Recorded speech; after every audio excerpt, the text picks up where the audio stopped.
Hi guys! Welcome po. Ako po ito at ang mga anak ko. Sana magustuhan nyo ang ipapakita namin at sana suportahan nyo ang aming vlog.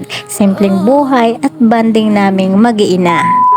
Ngayong umaga, imbis na magmadali at mag-isip agad ng kung ano-ano, pinili muna namin na mag-enjoy. Kasama ko si Baby Linsel, naglaro muna kami, walang iniisip kundi saya. Puro tawanan, kulitan at lambingan. Yung simpleng moments na ganito, sobrang saya na kasi ramdam mo yung tunay na banding at pagmamahalan. Nakakawala ng stress, nakakagaan ng pakiramdam. Minsan, hindi mo kailangan ng malaking bagay para sumaya.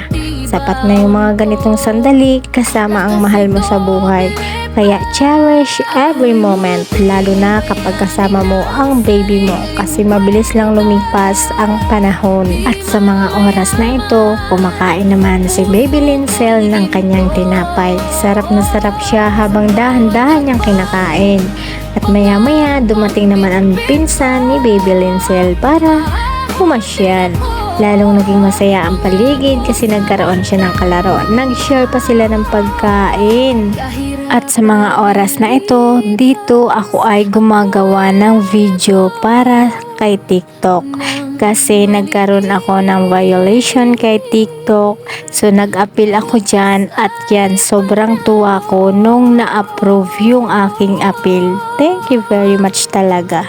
At syempre si Baby Linsel hindi na naman mapigilan yung pagbuko juice niya. Talagang napakahilig ni Baby Linsel. Marunong na siyang magturo kasi yung nagtitinda ng buko juice ay sa tapat lang ng aming tindahan. Dun lang mismo sa tapat namin. At nitong bandang hapon naman, bumili ang kuya ni Baby Linsel ng halo-halo. Sakto talaga kasi sobrang init ng panahon ngayon. Kaya perfect pagpapalamig ang ganitong klaseng merienda. Kita mo talaga na nakakagana na, lalo na kapag malamig at matamis, talagang mapapasarap ang kain mo. Kaso si Baby Linsel, tulog na tulog sa mga oras na yon. Kaya wala siya sa video. Sayang nga kasi siguradong matutuwa siya at makikisalo rin kung gising lang siya. Pero okay lang, pahinga rin muna siya para mamaya may energy ulit sa paglalaro at kakulitan niya. Habang kami naman, enjoy na enjoy sa pagkain ng halo-halo. Lalo na sa ganitong kainit na panahon. Sobrang refreshing talaga yung simpleng ganitong moments. Kahit wala si baby sa eksena, ramdam pa rin yung saya at banding ng bawat isa. Nakakatuwa rin itong halo-halo dito. Talagang hindi nila tinipid sa sahog.